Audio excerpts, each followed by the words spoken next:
That's how you ghost hunt, by the way. Like, little tidbits. Little shit like that?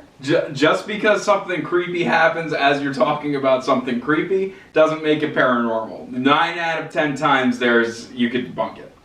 So, just...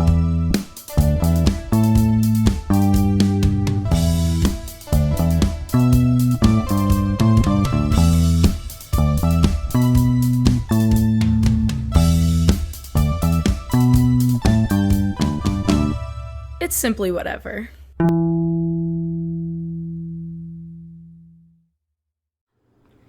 Hello, welcome to the Simply Whatever podcast. You know me, I'm your gracious, beautiful, lovely hostess with the mostest for today's and all of the rest of this podcast eternity. As you know from our typical other episodes, everything is random. However, there is an overall theme. Today's theme, as you can tell by our spooky little candles and the ambiance, there's a little bit of a spooky, potentially paranormal aspect to things today.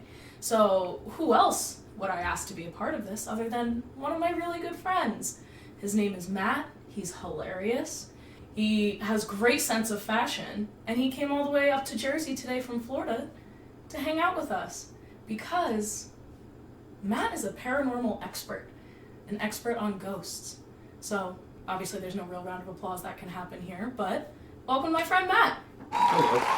Thank you for that lovely introduction. I did. I would also like to correct very quickly that I live in New Jersey now. Oh, so, right. So yes. I moved back up from Florida, but thank you very much for having me. Yeah, of course. Thank you. Thanks for being on the pod. I'm very excited to hear some little stories, some spooky stories you may have to share with us. What got you into like spooky ghost stuff? Okay. Hunting ghosts. Yeah, that's a weird story. Yeah. Just in and of itself. So let's say how old were you? When did it start? I was 18. Oh wow. Yeah. Okay. I was 18 when I first got into like actually hunting ghosts and everything like that. Did you have a specific moment that made you like aware of the spiritual realm, yes. or did it just? Oh, okay. Yeah. All yeah. right. It's a whole like.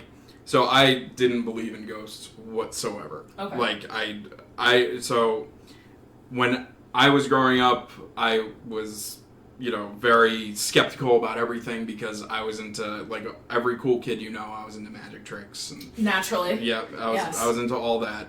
So a little tip about magicians that a lot of people don't know is that when you get into magic, you automatically become skeptical of everything. Because you know the tricks. You know the tricks. You could see in and out of different things. You could see this is why this happened. Right. And it's because of that. So it always makes you look for logical explanations to everything. So if you talk to a magician, chances are they're a skeptic. So when I was 18, I went down a road called Clinton Road. I love Clinton Road now. And I really do. And that was my first actual paranormal experience that I can remember. When I was a kid, my mom said some stuff happened with me, but that's the one that I saw something and I was like, there's something more to life after death than just what we have here. Yes. Gotcha. That's terrifying. I know we tried to go to Clinton Road 2-3 days ago? Yep. Just about. It didn't work. It was very scary, I will say. But not scary because paranormal, scary because there was so much dense fucking fog. More fog than I have ever personally experienced on the road. Shout out to Frank. He drove us. I don't know how he got us out of there alive, but he did. That's the second trip I've taken with you to Clinton Road. Yep. Both times in which nothing happened. Right. At least in the paranormal scheme of things. So with the paranormal scheme of things and nothing happening, very common. Okay. It happens almost every single time. I'm not going to say every single time, obviously, because things have happened to me. Yeah. But if you're going out and you're looking to catch a ghost on camera or something like that, chances are it's not going to happen. Chances are you're going to be sitting in a room, it's going to be super silent the entire time, and absolutely nothing's going to happen. Nothing.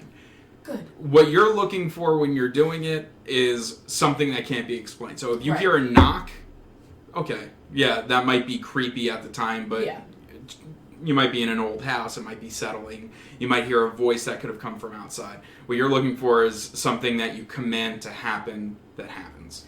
Which is why you'll see, I'm guessing, in a lot of ghost shows where they specifically ask a question and they consider it like an intelligible answer. Yes. In which case, then that's proof. Yeah, it breaks down into two different things. There's intelligent spirits and residual hauntings. Okay. That's what they say. So intelligent spirits are the ones that they know that you're communicating with them. They know that you're trying to talk to them. The residual hauntings are the ones that it's something that keeps happening over and over and over and over and over. So those are the two types of hauntings that people look for. So can the residual ones be those that are like, I know your favorite place is Gettysburg. Yes. Could those types of hauntings be considered residual? So yeah, like historical ones. Mm-hmm. There's actually a story. There's a place called the Jenny Wade House, and the Jenny Wade House. It's the only civilian to die in Gettysburg. She was shot through her two doors. She was shot. Yes. Struck Yes. her heart. Okay. Yeah. Okay. I know that story. In that house, they've captured people. It sounds like people breaking through walls, because what happened was when she died, she was on the Confederate side, and she would bake bread for the Union soldiers. Oh. So they had to actually go upstairs because it was a duplex. They had to break through the wall to bring her to the other side of the house into the basement. So they have actually captured, it sounds like somebody breaking through down a wall. And so that's residual. That's what they would consider a residual haunting. That's so spooky. Yeah. I love it, but it freaks me out. I mean, it makes sense to me personally, because I'm a big believer in the whole, like, energy has to go somewhere. It can't just disappear. It can't be destroyed. That's the law of conservation of energy. So that's where my belief in the spiritual realm and ghosts and hauntings and all of that come from, aside from my own potentially like religious beliefs, you can consider it. So that makes more sense to me. The idea of, what was the other one? Intelligent hauntings. Those confuse me more than anything, but that's where like my religious belief comes in. Okay.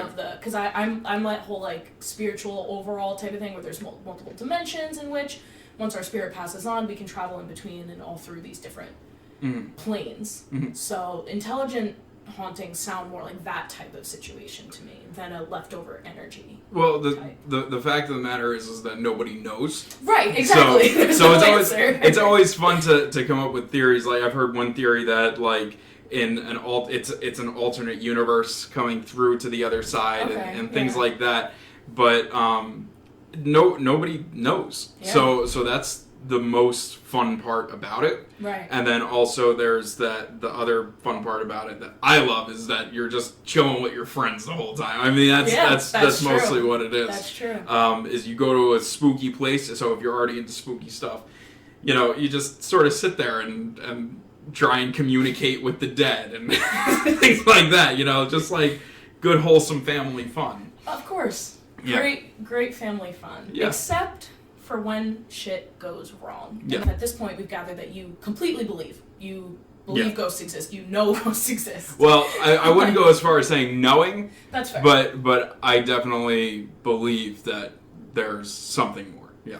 So then would you say when it comes to like dark energy then, not residual hauntings, I mean, I guess they're intelligent too, but like what I'm trying to say is, do you believe in demonic entities then? 100%, yes. Can it be birthed from evil places? I think it's the Sally Mae house I'm thinking about. Yeah. Is it not Sally Mae? Not Sally Mae. You're thinking of the Sally house in Kansas, yeah. Yes. Yeah. Sally Mae is a loan shark company.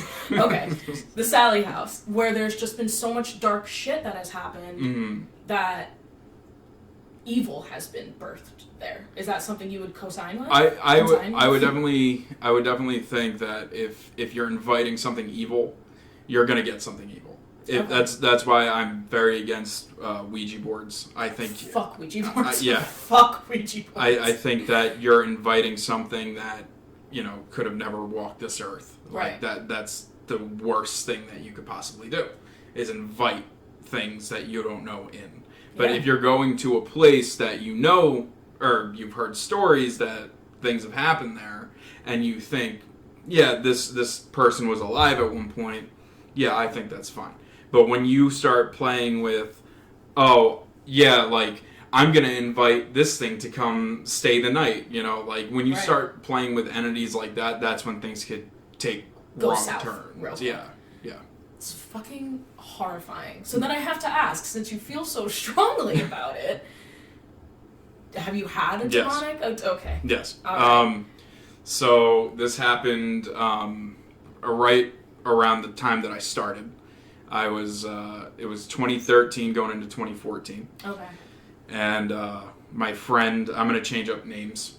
Probably safe bet. So, unless you know for a fact they're cool with it. I know one person would be cool with it, and that's Frank. Okay. Well, yeah, that's fair. He'd be cool with it. Yes. So it was 2013 going into 2014, and my friend, he always told us that his house was haunted. Okay. And we've had experiences in the house beforehand. One experience that I could think of off the top of my head, this is when I was a skeptic.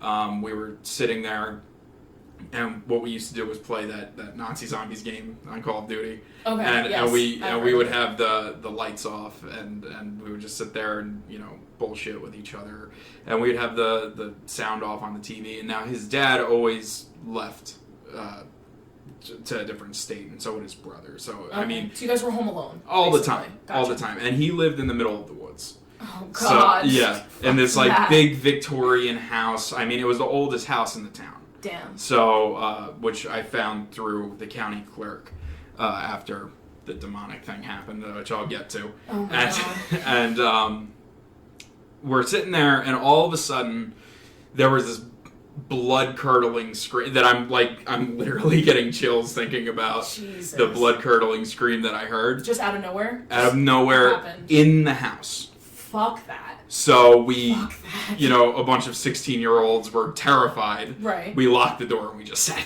there. We didn't know what else to do because it came from inside the house, and we were absolutely terrified. Right. So you locked the door. So we locked the door because we knew we were safe in there. Even when the scream came from in the house. So when I'm about to tell started, it was 2013 going into 2014. It was New Year's Eve. Okay. And I'm at his house. We're not doing anything besides going to Dunkin' Donuts and getting a donut. Fair. And we went over to Dunkin' Donuts. We got whatever, and then we went back to the house. I said, hey, bro, why don't we go and try and do a recording? And he goes, yeah, sure, why not? Let's take out our recorders and sit in your attic and record. So that's what we did. And I caught something on the recorder. And then, now, was this like a phone recorder? Yeah, it was on our phone. Okay. It was on our phone, yeah. Okay. And we caught something. We caught a voice. But I'm dumb, so I deleted it. and then, like 2 days later, we tell our other friend about it. He's like, I really want to go try it. I really want to go try it.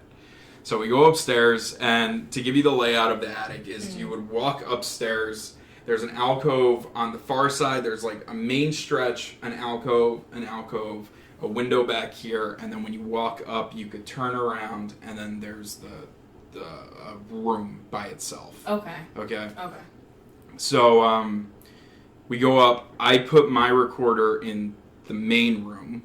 Okay, right. And then my friend, the one that heard about it, call him Steve.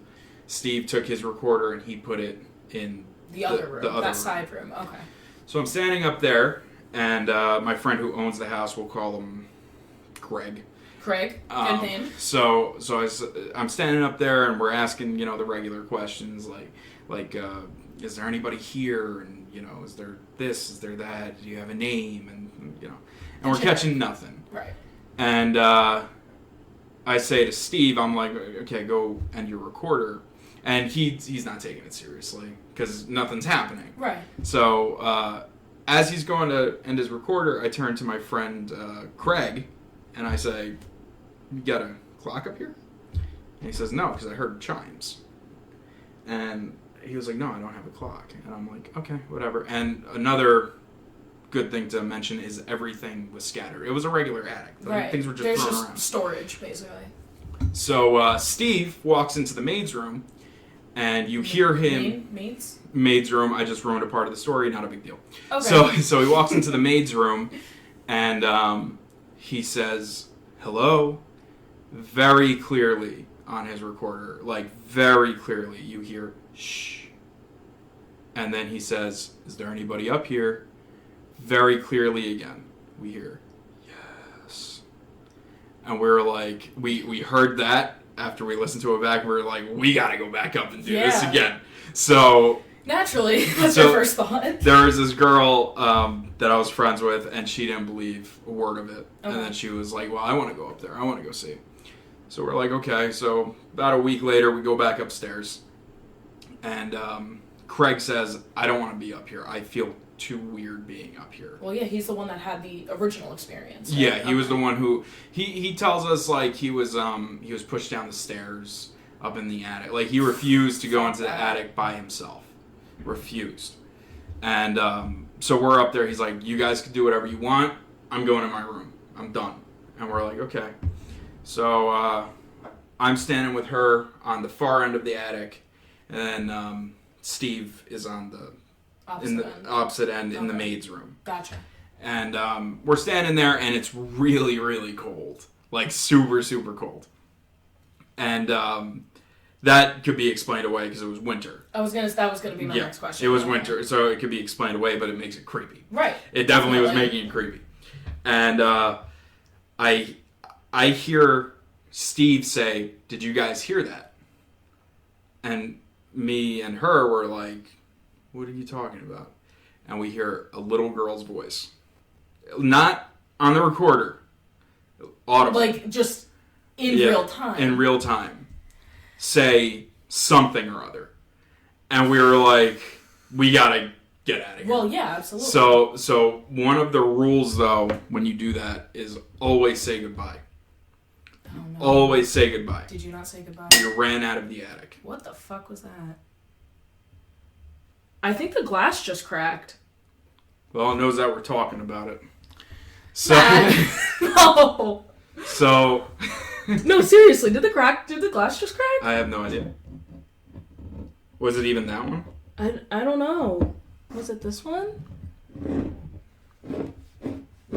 It sounded like something either was... Yeah, it's this one. It's fucking this one.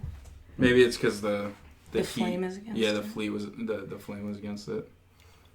See? That's how you ghost hunt. I don't know if I should turn off the light, but can we see it? Ah, Jesus. That crack just happened. Well, fuck.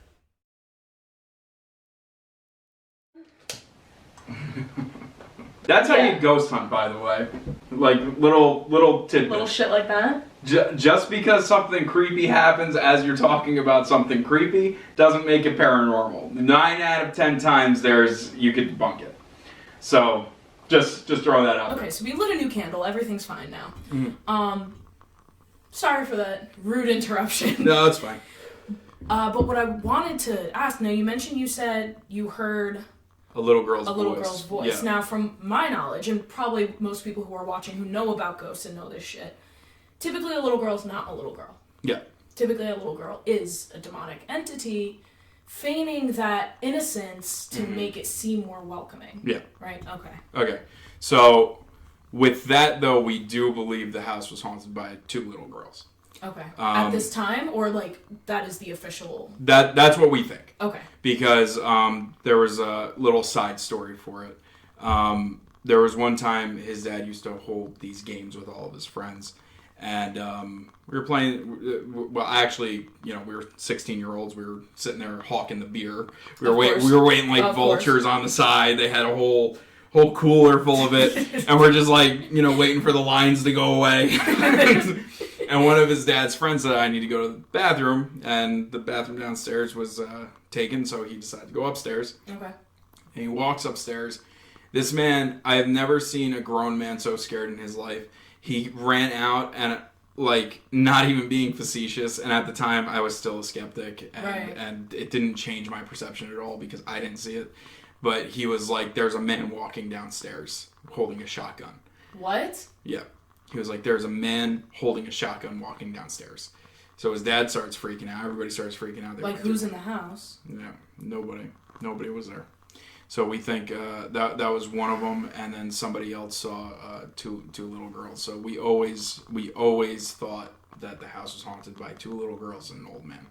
So hearing a little girl's voice in the attic after knowing and hearing those things, it didn't seem like it was anything other than what you already knew. Exactly. Okay.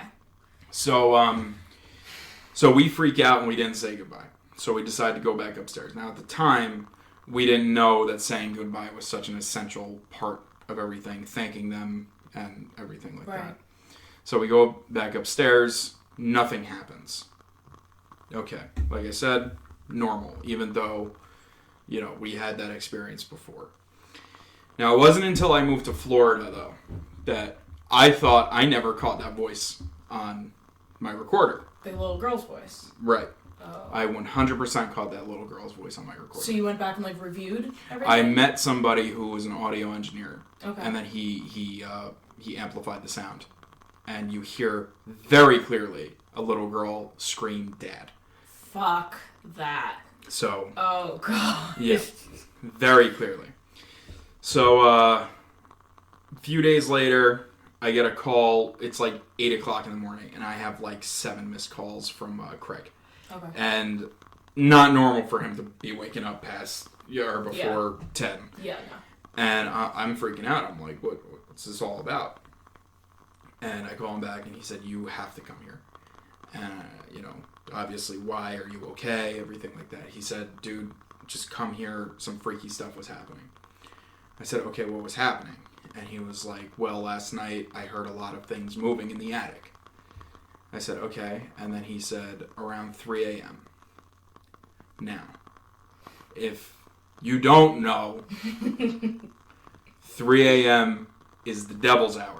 The witching hour. The witching hour is 12 a.m. Okay, the devil's hour. I was just about to say that. A lot of people say that the witching hour is 3 a.m. That is not the witching hour. That's the devil's hour because it's a mock to the Holy Trinity. They do everything opposite of what they say Christ did. So Christ died on the cross at 3 o'clock in the afternoon. So the devil's hour is 3 a.m., 3 knocks is a mock to the Holy Trinity. I never knew that that's why it was 3 a.m. I thought it was just the fact that it was 3. I didn't know that it was specifically supposed to be. Yep, it's 3 a.m. 3 a.m. is because it's a mock. Right. Everything is a mock to the Trinity. Right. I hate that. So I obviously rush over. Yeah. And I go up into his attic and I look down at him. I went first. And I looked down at him. I was like, "Good joke." And he was like, "What's wrong?" And I was like, "Funny, dude." I was like, "Who'd you have over?" And he's like, "What's going on?" I was like, "You didn't do anything?" He was like, "No." So I let him upstairs. Everything was in perfect order. Everything was cleaned. Besides, so as I said, you walk up the stairs, and then to the right, there's that one alcove across the main room. And that was blocked off with 2 chairs facing outside.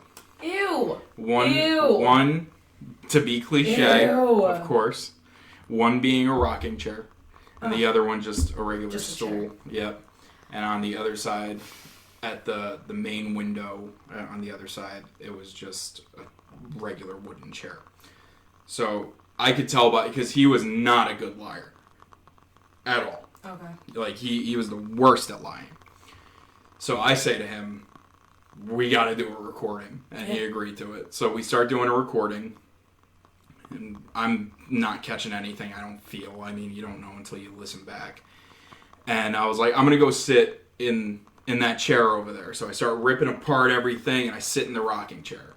The second I sat in that rocking chair, I felt, when you do something bad and you feel like you're like, "Uh-oh." Yep. That's the feeling I got. It's sunk in immediately. Yeah. I say to Craig, "Dude, I don't feel good sitting in this seat." Yeah. And he laughs. And on the recorder, you hear very, very clearly an old man's voice. Not saying, I always thought it said "get out." Okay. It said "get up." Again, my engineer friend, he amplified it. "Get up." Just like that. He didn't like you in his chair. He didn't like it. He didn't like me being there at all. Oof. Then, mind you, it's 10 a.m. at this point. Right.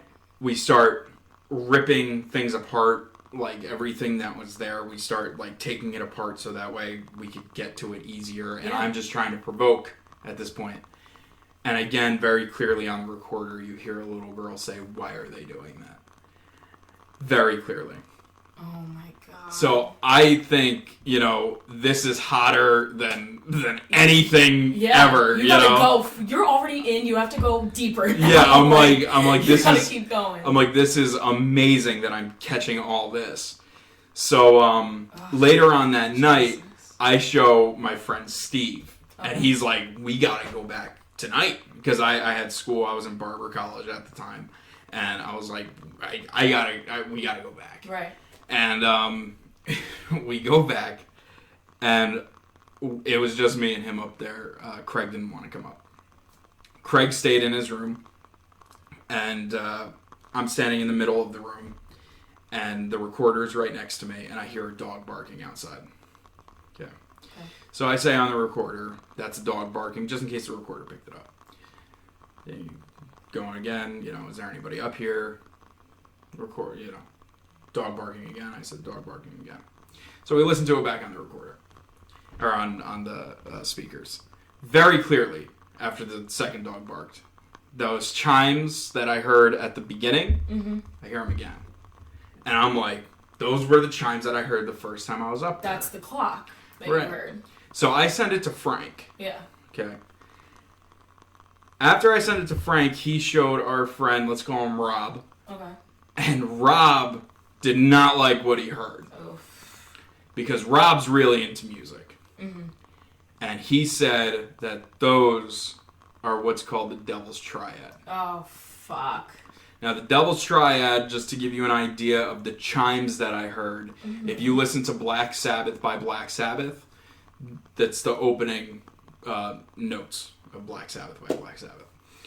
So they were like, "Don't go back up there." Yeah. But Absolutely, not. Yeah, okay. But I'm like, I want more, okay? So I'm at school, and I get a call from Craig, and I was busy, and I say, I'll call you back when I'm done. And he was like, "No, you're going to want to see what I found." And I said, "What'd you find?" He said, "I found a book." I said, "Okay, I'll be over after." So I head over to his house, and, he's sitting on the porch, and he's smoking a cigarette, and he has the book in his hand. And I walk closer to it, and it's a Bible. He found a Bible? He found a Bible. Now, this Bible was in tatters, okay? And it was not in the attic, because like I said, he didn't go in the attic by himself. Right. He always went into the basement by himself, though, because he would work on stuff in the basement. Okay. So he was tearing down the wall in the basement, and it was in the wall of the basement. Nope. He opens it up, and on the front page, and I will never forget it because the name Rosanna was spelt so weird. It was Roseannah. And I thought it was so weird that it's like they Hannah, but yeah. So it said, "Presented to Rosanna Edwards by her cabinet, April 9th, 1862. So you said the house was old as fuck. Yeah, the house was very old. Yeah. The house was very old, but that that leads straight into this. Okay. Because now I'm curious, and I'm like, who's this Rosanna Edwards person? Right. So I end up going to the county clerk. We couldn't find a single person named Rosanna Edwards that ever lived in the house. How? So, good question. Because when we went, it was presented to his dad, and before that it was presented to somebody else, and they lived there from 1971 to when his dad bought it in the 80s. Okay. And then it went back to a family that owned it from like 1901 to, I think it was the 70s. Like the whole family had it had gone through generations within that family. I think it was the 70s, unless I'm missing one person, but that person had a long stretch. Okay. And then before that, it was a company name. And I was like, who's the company name? And it was the factory that's in town. And what they did was they bought out all the land around, they built up houses, and then they put people in the houses. It was the workers. Gotcha. So could there have been a Rosanna Edwards that lived there? 100%. Yeah. Is there any confirmation of that? Absolutely not. Nope. Because they did not keep records of who lived in whose house. Yeah. And I looked for it, and there was no record of that. Damn. So that happens. So my bright idea, was there's something called trigger objects. Yes. And if you don't know what a trigger object is let's say I'm going to Gettysburg, I'll want to wear like a Union hat or a Confederate hat, something to make a spirit come forward. So I was like, I'm going to use this Bible as a trigger object. And I got Craig's approval to do it. And we went up to his attic and we put the Bible there. Okay. Not the smartest idea. Probably not. It was not at all. That was opening Pandora's box. That was the worst idea that I've had. Because just the word attic, you would hear... we would just be sitting there, and we would say, and it was on point every time. If you would say attic, something, attic, every single time, it never failed. Jesus. Every single time. So my brother didn't believe me. So I bring him to the house, and he was like, "I'm gonna say attic in a way that nobody will know." And I said, "How are you gonna do it?" And he was like, "I'm gonna whisper it." He was like, and I'm going to see if it works. Ew. It's like, and I'm going to whisper it so low that nobody could hear it, and I'm going to do it when nobody's watching. And I'm like, do it whenever you want, because it's going to work. Ew. Okay. So he's sitting there, and then all of a sudden we all hear, and I look at my brother, and his face. He was like, we need to go.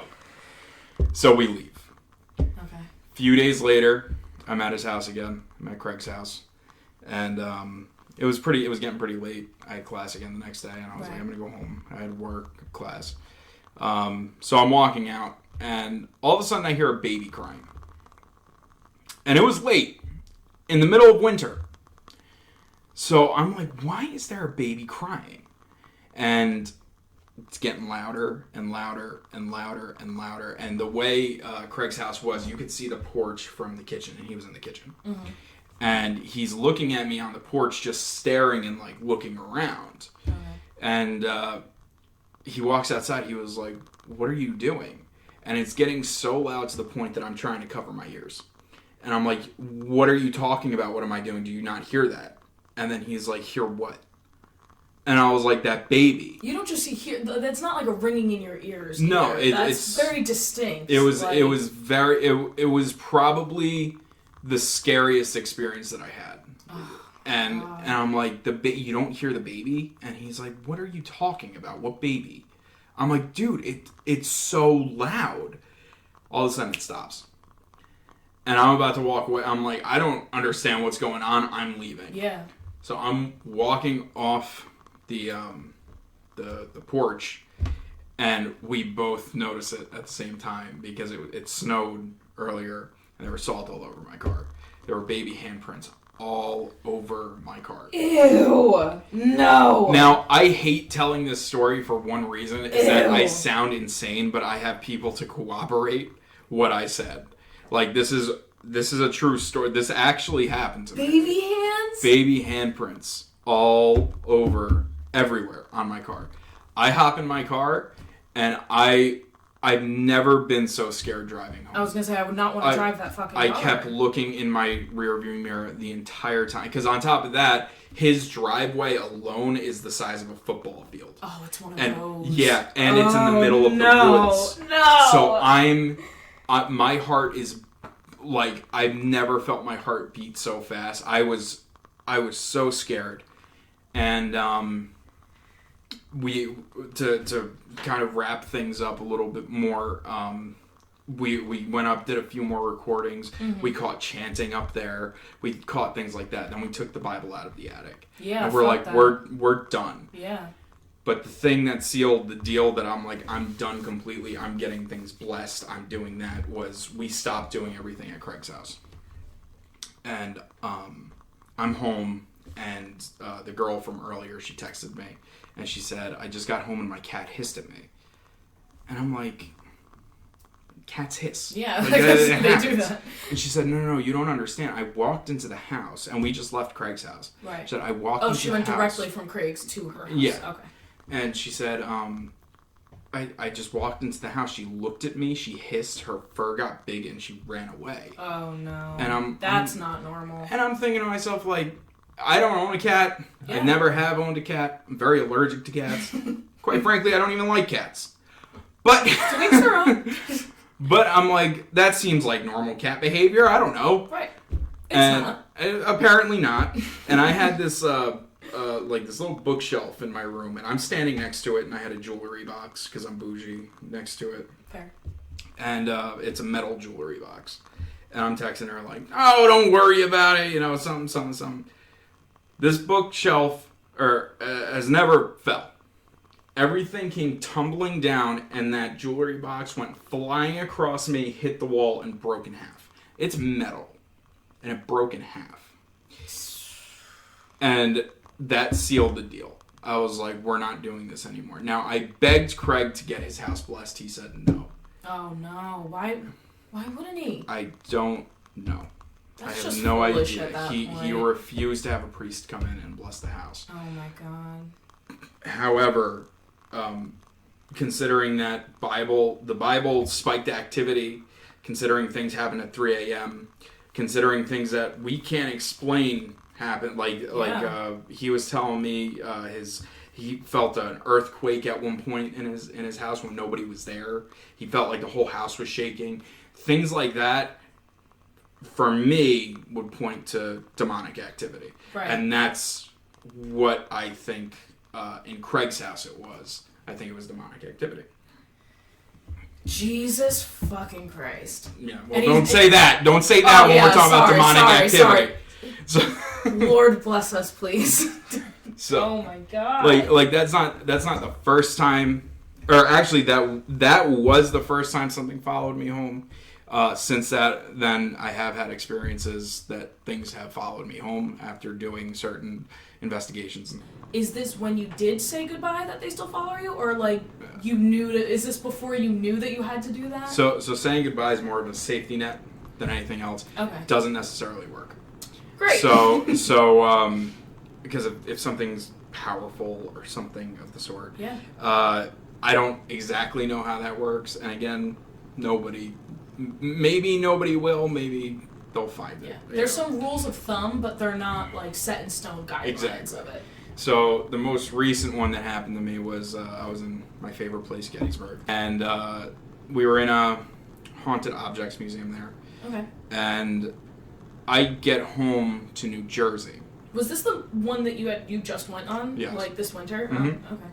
Great. So I get home to New Jersey. Now, you could ask Frank, you could ask everybody that was there. Mm-hmm.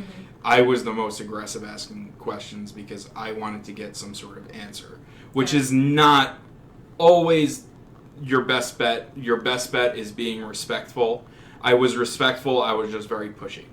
All right. Now, when I got home, I'm laying in bed, and I'm like right on the verge of falling asleep, and I hear a little kid laugh. And that scared me. And now I sleep with the TV off. I sleep with all that off. Oh, I can't. So fuck all that. I can't do that. and I hear a little kid laugh, and I could clearly tell it was in my room. Yeah. So I kind of like woke up, and I was like, "What was that?" I was like, "Whatever," because it doesn't scare me. Right. It really doesn't. Most of the time, one of the best advice I've ever heard about ghost hunting was, it's just somebody trying to talk to you. It's just another person trying to talk to you, okay. and that's why it shouldn't scare you. So I can respect that. So that's a good way to look into it. I lay back down, and I'm like a side sleeper, and I'm closing my eyes, and I feel the breath on my ear of somebody whispering in my ear, and it was a woman's voice this time, and she said, "Did you hear what he said?" And that caught me off guard, so I jolted back up, and I was like, "Whoa, okay, that was creepy." I fall back asleep, and it's hard for me to say whether or not it was something malicious or if it was something else. I could have just been having a bad dream, something like that. Yeah, half awake. Yeah, thing. Yeah. I was, but I fell asleep and I had a dream of my grandfather who died in 2019, and I've had dreams of him before. Yeah. And I strongly believe in visitations, especially in dreams. Yep. And when I see him in the dream and it's him, he's a young man. Every single time. And it's just us catching up. Okay. That's all it is. This time he was older, he was in his bed, and he was asking me questions that my grandfather would never ask me. He was just asking me questions that they were off. Okay. And I said in my dream, I said, "You're not him." And he got very angry with me. He got very angry that I said that it wasn't him. Next morning, the Christmas tree was still up. The next morning, I walked downstairs, and I'm still living with my parents, every 27-year-old's dream. Sorry. I know a lot of people who are. And I'm walking downstairs, and my mom said, she said some creepy stuff was happening in the house. Like the lights in the back room turned on and things like that. And one of the ornaments fell. And I was like, which ornament fell? And she was like, I think it was your brother's. Because we have ornaments from when I was a baby with our names on them. Naturally. She said, I think it was your brother's. And I was like, oh, okay. And then she never picked it up. She just heard it fall, and then left it there. Yeah, well, she was in the middle of work, so she never got up to pick it up. So I'm downstairs, and then she just went, Matthew, and it was my ornament with my name on it. Now, these could all be coincidences, but it's creepy nonetheless. The timing is there. It's definitely there. It's always creepy nonetheless. That's fucked. Yeah. Have you had anything happen since that? Like, hopefully, if something did follow you home, knock on wood, that it has found another route at this point. No, nothing that comes to mind. Okay. Because my house, I feel pretty safe in my house, and I've never really had anything happen besides those few things. Because once those things happen, I bless everything. Right. I bless my room. I say a prayer and all that, and I'm usually fine. And I've been fine for a while. When I was living in Florida, the more creepy things happened when I was in Florida than when I was living. Yeah. No, nothing recently. Well, good. Yeah. That's a good thing. We'll see. We'll see after the next one that I do, whenever that would be. Do you know if you're going anywhere? No, because usually they just spring up. Okay. So, what I'd like to start doing is if somebody calls me up and they're like, I think my house is haunted, I would love to do that. Oh, that would be cool. I would get love... into, real, business end, I guess. Well, no, I would never charge. Because okay. I feel like if you charge somebody for a service like that, they could really need help. They could really need help. On top of that, you don't even know if it's... I don't know if it's real. Yeah. I believe that it's real. I think that it's real, but I don't know if it's real. I could be out of my mind.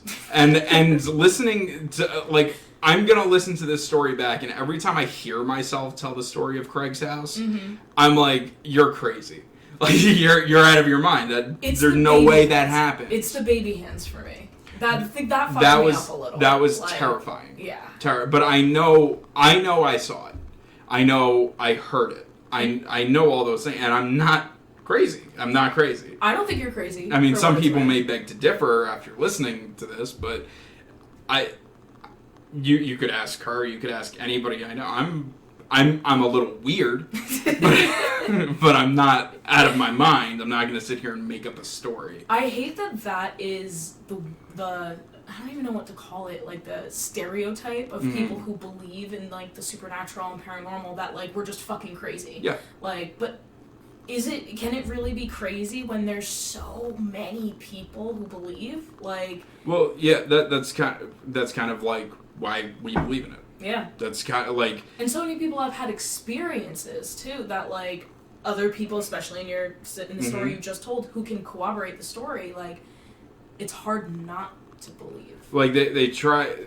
Here's the thing is, people do think that you're crazy if you have a story. And it even comes from people who believe. I'll tell that story because it is a pretty fantastical story. That's fair. That all this has happened, things happened on command, and Right. It is a fantastical story, but it happened, and people still will think that you're crazy. Yeah. When you tell the story. And quite frankly, I don't blame them. I really don't, because it's so... It's hard to believe. Yeah, it's hard to believe. It's way out there, but the fact of the matter is that it happened to me. Yeah. And that's all. I think if you're trying to get into hunting ghosts or things like that, I think you need to come with the reconciliation with yourself that I feel that this is real and I really shouldn't listen to the noise that's coming out. That's now, fair. is there any evidence that this stuff exists? No. Yeah. Can it be recreated? No. But I believe that, there's something to this.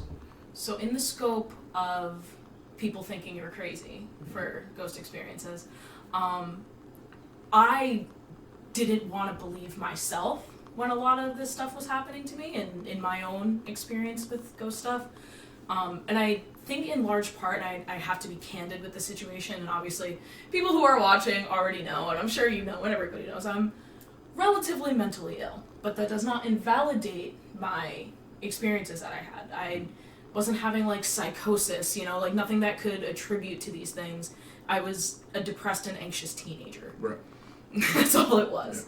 Yeah. However, I was also diving pretty deeply into spirituality, and I was learning a lot, and Now, if you don't mind me asking a quick Yes. question, what sort of spirituality were you?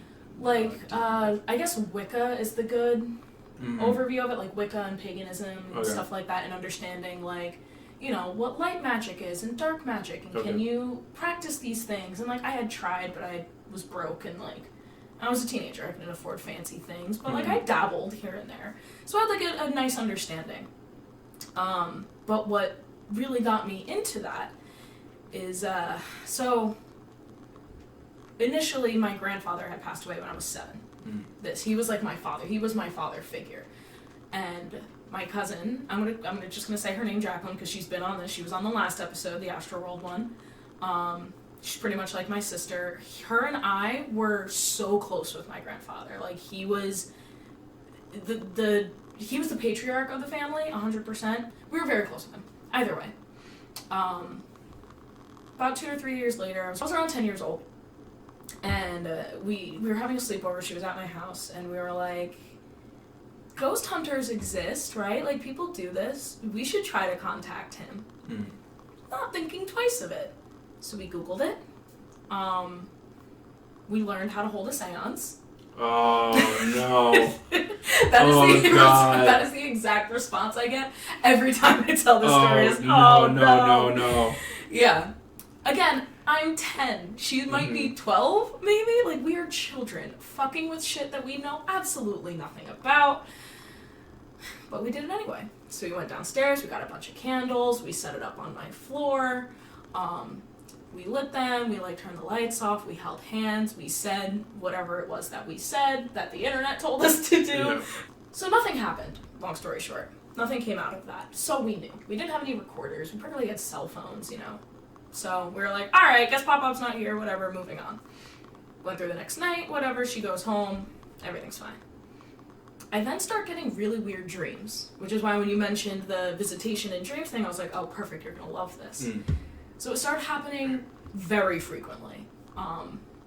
Whether it was sleep paralysis with the little, the man in the hat, if you know that one. So there's a man in a hat, there's a kid, and then there's a woman. I started seeing the man in the hat a lot. But I was just like, okay, whatever, I don't really know what this is. And then one night, I had a dream that I now can acknowledge was a lucid dream, an unplanned lucid dream. It just happened. Burned in my brain, as if it actually, was my reality. I was lying in bed, and I heard something knock on the door. Mind you, again, this is in a dream. I got up out of bed, and I went over to my closet, because that's where I thought I had heard it. And when I opened my closet door, everything was green. Bright fucking green. But there was something on the walls dripping down that was black. And I felt a guttural, vibration happening. The room was shaking, and I didn't know what it was, but I woke up, and my closet door was wide the fuck open. Okay. And I'm like, alright. So I get up, I shut it, I go back to bed. A couple nights later, I used to sleep with my mirror in front of me. Never thought twice about it, it was just at the end of my bed. And I woke up one night, and there was a girl in the mirror. And I'm like, okay, is this a dream? I'm very aware of this happening, and she's just standing there staring at me. She was wet, completely wet. I didn't really watch ghost movies or shows or anything, and, like, I guess there's that one movie with, like, the wet Asian girl, The Ring. Yeah. Okay, yeah. Not to that extent. Was just standing there, looking at me, dripping wet. And I was like, that's fucking weird. And then I look around, and I look back, and she's gone. And my mom used to do this thing where, you know, and I don't know if this is just a mom thing or if it's the fact that, you know, my mom was deaf, so she would always be hyper aware to my existence and being alive. She would do this thing where she would come in every night to check on me. Whether that means coming in, putting her finger under my nose, you know, just making sure I'm breathing. Every single night, without fail, would always come and check on me. And she said one of the nights that she came in, she went to look at me, and she was like, I didn't lean on the bed, I didn't tap you, nothing. She said I rolled over, looked her dead in the face, and gave her this, like, wide-eyed, huge smile, and was just staring at her. It was like, it was weird. And she, again, my mom is deaf, so she's communicating with me through sign language. She said I wouldn't sign to her. I was talking to her. She was like, your mouth was moving, you were having a whole conversation. She was like, you barely blinked, you had this huge smile. Like, the next morning when I came in to, like, say good morning to her, she was freaking the fuck out, hugging me. She was like, I didn't know what to do, so I left you there. I'm like, bitch, you abandoned me?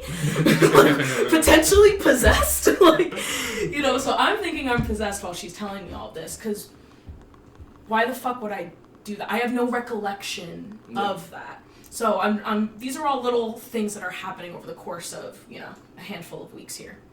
So I started getting really confused. I told Jacqueline about it, and she was like, oh, fuck, that's crazy, dude. But she had no answers for me. Again, we're kids. We have no idea what's going on here. So a couple years go by, a couple more instances happen of, you know, things spontaneously disappearing and then reappearing in a place that doesn't make sense. A lot of, like, daily items, so to speak. So, like, I would have a deodorant that I would use one day. I'd come home from school. It's gone. It shows up 2 months later in the way back corner of my closet. And I'm like, okay, why would it? That doesn't make any sense. I tell my grandmother about it. I tell my mom about it. They have no idea what I'm talking about. They're like, Sam, the house isn't haunted. They don't know I did a seance. I can't tell them that. They're God-fearing Catholics. I can't tell them that. So I get older, you know, years go by. I start diving into, like, Wicca and paganism, and I'm just, like, exploring and figuring stuff out. And that's when I learn about, you know, all of this, basically. The paranormal aspect of things, the supernatural, dark magic, light magic, all of that. And I was like, I gotta figure this out here. There's something going on here. So I started doing some research. And a lot of people may know, who may have grown up with me, I lived behind a lake. There was this, like, cute little lake that I lived behind. And I started talking to my grandma about it and about this dripping wet girl. And she's like, I don't know, Sam, maybe someone drowned in the lake. And, like, they're in the house. I'm like, well, that doesn't make any fucking sense. Why would they be in the house if they drowned in the lake? They would be at the lake. So I, again, do more research, look into the history of the house. And not the owners before us, but the ones before that, in, like, the early 1920s, there was an elementary school that is now a firehouse that was on the opposite side of the lake, on the other side of town. And there was a woman who would volunteer there, and she lived in my house. And in her free time, she would tutor the kids in my room, or what was now my bedroom. So I'm like, okay, there's a woman, but what is with this girl who's dripping wet? And the only thing I can gather, I never got the 100% official answer, but the only thing I can put two and two together at this point is maybe there was a student that she tutored who had drowned in this lake, and she was familiar with the house because she would get tutored there, and she would come and visit me since I opened the door and was just welcoming them in. Ever since then, I have noticed I'm super susceptible to supernatural things. I have had many an experience since then in different locations, in different places with different energies. I used to work at a place called Stagehouse Tavern. It's a place I worked at. Do you know Stagehouse? I've heard of this place, yeah. Yes, very haunted establishment. I called it during my interview when I walked in the door and was like, is there an attic here? And they were like, yeah. And I'm like, is there a woman up there? And they were like, there shouldn't be because it's closed. It's reserved for private parties. And then there was another girl who worked there who knew the whole story. Apparently a girl got murdered at Stagehouse and was hung over the balcony. And I felt that woman when I walked in the establishment. my mom passed away a handful of years ago at this point, I get regular visitations from her. Regular. I guess without diving too deep into that, this weirdest one to me that still fucks me up. I was driving down Route 22 heading towards Bridgewater. And I was in college, so I'm doing my thing. I'm blasting music, I'm smoking a cigarette, whatever, cruising down the highway. Speeding down the highway, I should say. Yeah. Exactly. I go to take the exit. I take this exit every day. I'm going to college. I know this route. I don't think twice about it. I'm cruising, strong 70, 75. And suddenly, from the back seat of my car, I hear my mom bloody murder scream, Samantha. She's the only one that calls me Samantha. Nobody calls me Samantha. Only she did. Mm. Bloody murder scream from the backseat. I freaked the fuck out, so my natural, instinct was to slam on my brakes, because I'm like, who's screaming? Literally, as soon as I hit the brakes, I get cut off by an 18-wheeler coming down 22. I was coming off the exit on 287. Some people might know it, but I'm coming off the exit. Boom. So quick. So quick. If I did not hit that brake, I swear to God, to this fucking day, I'd be done. Yeah. I'd be done. It would have been a full-on collision with an 18-wheeler. I drove a Honda. I'm not surviving that. So, I have had a multitude of experiences. I don't like to believe I'm crazy and that these things have just happened. So it's a whole smorgasbord of shit, and then there's people like you who go out and try to find it. Mm. And then there's other people who it just happens, and I feel like that's kind of where I guess I fit in the whole story of things, is shit just happens around me, and I'm just very aware to it. Yeah.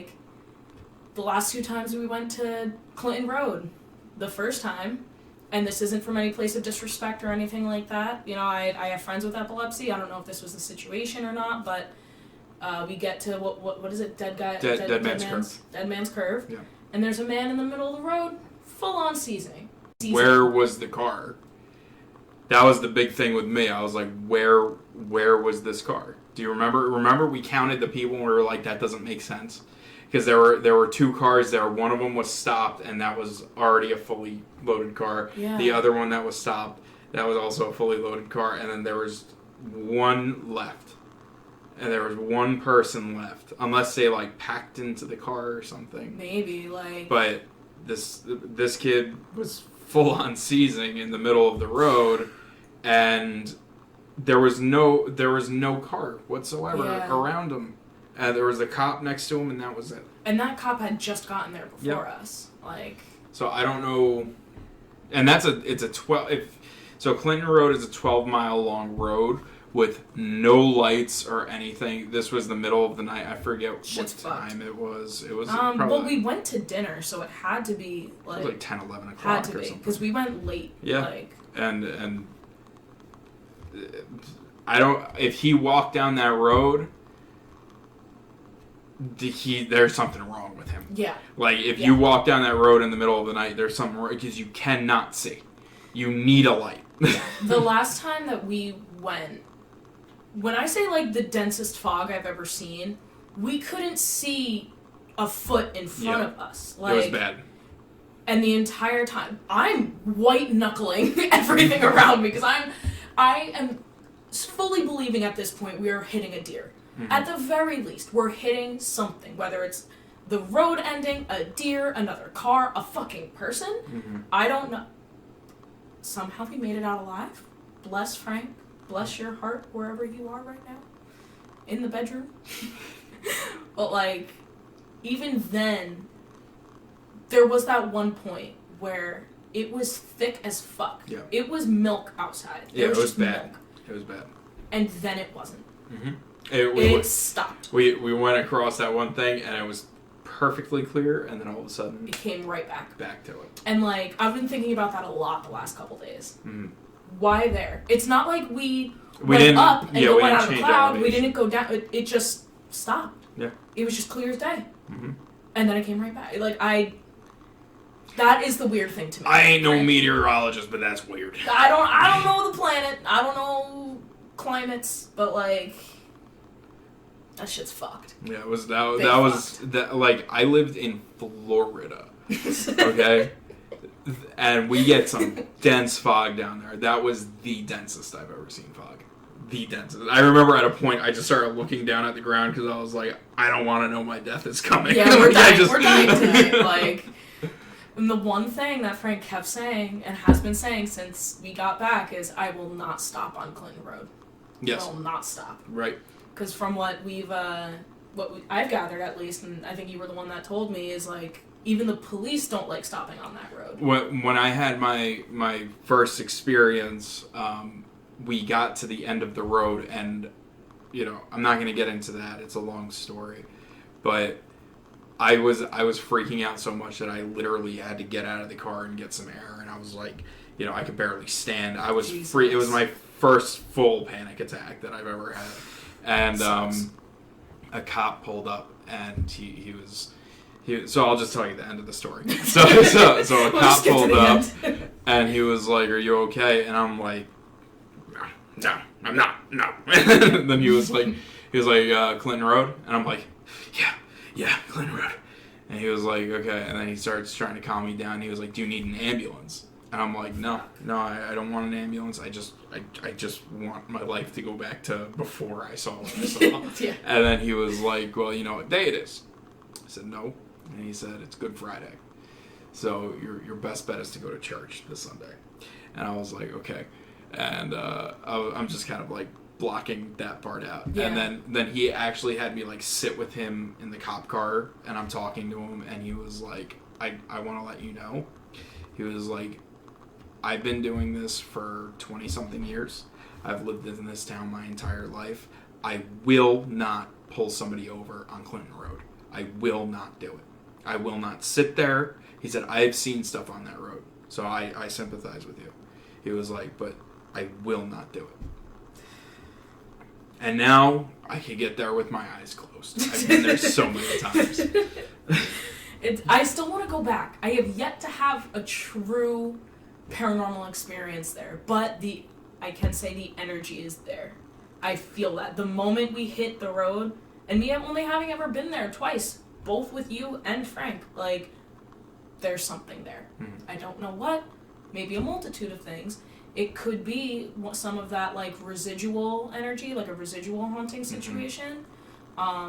Especially, or maybe even something demonic, because I know there's a lot of, I'm going to say occult practices. Yeah. I don't want to say satanic, because occult activity that happens there.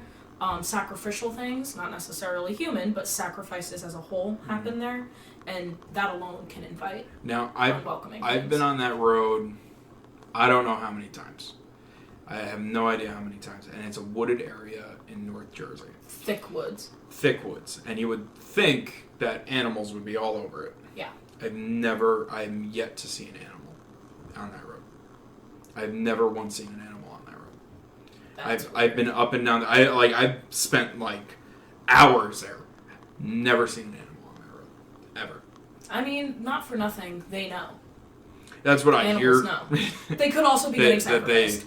That they sense certain things, and never, ever, ever saw an animal on that road. That's fucking weird. Mm-hmm. That's weird. It was a good little trip down, I guess, memory lane, so to speak. Yeah. It was all fun for me, so... Yeah, good. I talk about it constantly anyway, so... Well, that's why I thought you would be perfect to have on this episode, because you are, and not you directly, but I guess your experiences make you one of the most spooky people that I know. Well, thank you. Yeah, it's a compliment. I think we should rephrase that somehow, but... Yeah. It's supposed to be a compliment. It's fine. It's fine. Yeah, I think, just to sum it up, if you go out looking for something, just be prepared, because you might not like what you find, and you may find nothing, but you never know until you go out and just try it and see what's there. I don't recommend using a Ouija board. Fuck Ouija boards. I don't recommend doing a seance. Don't do a seance. But if you really want to experience that for yourself, no one's stopping you. Yeah, if you want to do spooky shit, do it the right way. Be like Matt. Get some recording equipment. Go to Stage House. I go out. I have Actually, yeah, I'll talk about the equipment I use. Perfect. There you go. So I use not only my phone, because your phone is actually perfect for a lot of it, for recording. You don't necessarily want to use it around an EMF detector, especially if you have an iPhone. Oh. They emit a lot of energy, Gotcha. so you don't want to use an EMF detector around it. An EMF detector detects electromagnetic fields, so when you get a text, especially with the EMF I have, and it was $60, it was pretty cheap. It picks it up. Wow. So you'll ask a question, and if you time it right, it seems like it's going off. Gotcha. But most of the time it's not. So you want to make sure that all the outlets are, you know how far the energy reaches from the outlets. You want to know how far your energy reaches from your phone. My advice is just lock away your phone, and use it that way. I also got a laser grid for Christmas that you guys got me. Those are so fucking cool. Oh my god. I'm yet to see something, because the one thing that every paranormal investigator, I guess you could call me, dreams about is seeing a full-bodied apparition. Naturally. And I'm yet to see that with the grid. So a laser grid, EMF detector, a recorder, and a camera. That's all you need. Yeah. And it doesn't take that much. Take that much, and just it does not have to be. I mean, they do investigations at night because of the fact that you're trying to find a low light. I never knew that. Mm-hmm. That's pretty cool. That's the only reason why they're doing it. You don't have to have any lights off, unless you're trying to make an ambiance and you're with your friends and you're like, I want to make this spooky. Spooky. Exactly, like this. But otherwise, lights on is absolutely fine. You could do, actually, to me, if you're trying to do like a Halloween thing and you want to make it spookier, just leave the lights on, because that shows that there's no protection. Because usually the people's protection is, let me turn on the light real quick. And when you do it with the lights on, so much scarier. So lights on is fine. Camera, EMF detector. You don't need a laser grid, but it's always nice to have. That's cool. It's a good thing. And a voice recorder. And then that's it. Just be prepared to sit there for hours and hours and hours and hours and hours and hours, re-listening, listening over. Like, it takes a long time, but when you catch something, it is worth it. When you're using a spirit box, if you decide to use a spirit box, if you decide to get a spirit box and use one, try and make it so the question has to be a full sentence. Okay. Don't try and make it so it's like a yes or a no. Do you like cats or dogs? Yeah. Cats. Cats. Like, and then a lot of it is just gurgling noises, and people are like, "Oh, I heard cats." But if there's a full sentence that comes out of it, then you know that's irrefutable. Yeah. All right. Well, I guess that's it, y'all. That was a spooky time here. The lights are back on. We are no longer in the spooky ambiance. Thank you for tuning in. I know, obviously, that this podcast doesn't necessarily run on a schedule, but thank you to all the loyal viewers and listeners, anyway, for sticking along. You got anything to say, Matt? Yeah, I got some plugs. All right, drop the plugs. If you guys are in the Central Jersey area toward the shore and you guys need a haircut, I'm a barber, so I do mostly men's cuts, but, if you want a haircut like mine, and just come on in and just DM me on Instagram. It's Matt V Mooney, V as in Vincent, so it's Matt V Mooney on Instagram. Shouts out to Dom, and also me and Frank and I, we run our own podcast where we read scary stories to each other. So once that's up, we'll have a nice time. Yeah. With that. We read scary stories, so if you liked hearing my voice telling scary stories, I guess, come along for the ride. It's called Spoopy Time. The Spoopy Time podcast, baby. We'll once it's officially dropped, I'll give a little shout out to it. Is that all your plugs? That's all my plugs. You got anything else to say to the good people of the internet? Nope, just shouts out to Dom. Shouts out to Dom, baby. Thanks for tuning in, guys. It's simply fucking whatever.